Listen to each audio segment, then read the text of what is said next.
Sometimes the greatest strength comes not from holding on, but from finally letting go.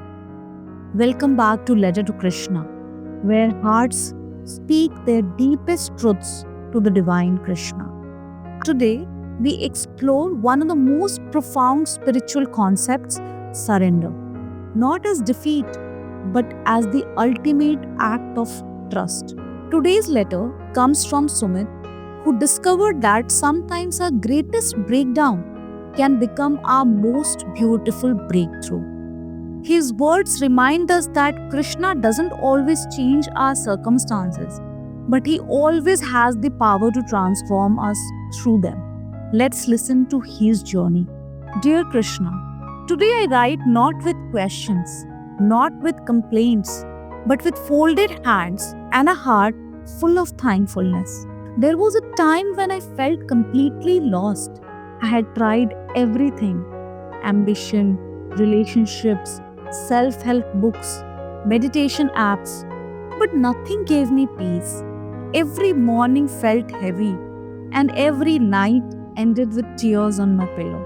I smiled on the outside, but inside I was crumbling.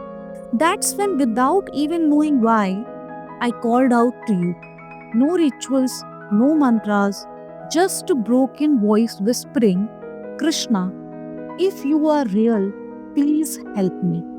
And something shifted. It didn't happen overnight. The pain didn't vanish, but a strange calm entered my storm, and I knew you had heard me. The next morning, I didn't financially start applying for job. I didn't scroll through LinkedIn comparing myself to others. I made myself tea, sat by the window, and talked to you like you were sitting right there with me. Okay, I said, what do you want me to learn from this? I began talking to you every day, not fancy prayers, not honest words. I told you everything: my fears, my shame, my regrets, my confusion about what came next. And I began to feel lighter, not because my problems disappeared, but because I wasn't carrying them alone anymore. You didn't judge me, you didn't rush me, you simply stayed. And slowly, I began to change. 3 months later, instead of chasing another corporate job, I started teaching music to kids. Something I have loved but abandoned for practical career choices. The pay was less, but my heart was fuller than it had been in 6 years. I stopped chasing validation. I stopped begging people to love me. I stopped running away from silence because I had found something greater: your presence. You filled the cracks in my soul with something no one else could give: unconditional love. The miracle isn't that you gave me everything I originally wanted. The miracle is that you showed me what my soul actually needed. I am not afraid of losing it all again because I know now that you and I, we are a team. Whatever comes, we will handle it together. And now, when people ask me what changed, I smile. I tell them I didn't find a new job or a new relationship or some magic formula. I found Krishna, and that was enough. To everyone reading or listening this, I want to say, if you're tired, surrender. If you feel broken, surrender. If life doesn't make sense, surrender. He hears you, even your silent cries. He sees your efforts, even when no one else does. And He will walk with you, even when the whole world walks away. Surrender is not giving up, it's finally letting go so He can take over. Krishna doesn't promise a life without pain, but He promises a heart that can handle it. He doesn't always change your situation, but He always transforms you through it. So today, Krishna, I offer you everything: my story, my sorrow, my scars. Use it as you wish. Just never leave my side. And I know you never will. Forever yours, a soul that found its way back. Hare Krishna.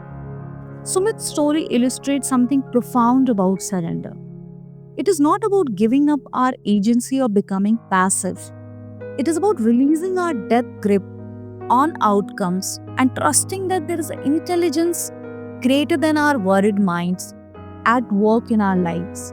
Krishna in Bhagavad Gita says, "Abandon all varieties of dharma and just surrender unto me." This isn't about abandoning our responsibilities, but about surrendering our attachment to being the sole author of our destiny. When we surrender to Krishna, we are not losing control. We are finally acknowledging that we never had as much control as we thought we did. And in that acknowledgement, we find tremendous freedom. As we close today's episode, I invite you to sit with this question. What would change in your life if you truly believed that you are not carrying your burdens alone? Sumit's letter reminds us that Krishna doesn't promise us a life without challenge, but he does promise us a heart capable of handling whatever comes our way. The divine presence doesn't always change our external circumstances, but it always has the power to transform our inner landscape. If you're struggling today, remember Sumit's simple prayer: Krishna, if you're real, please help me. No elaborate rituals required, no perfect theological understanding needed, just an honest heart willing to reach out.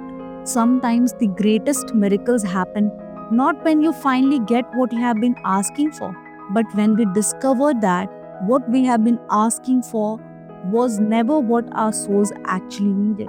Thank you for joining us on this Letter to Krishna episode. If you have a letter to Krishna that you would like to share, please send it to us at modernaimystic@gmail.com.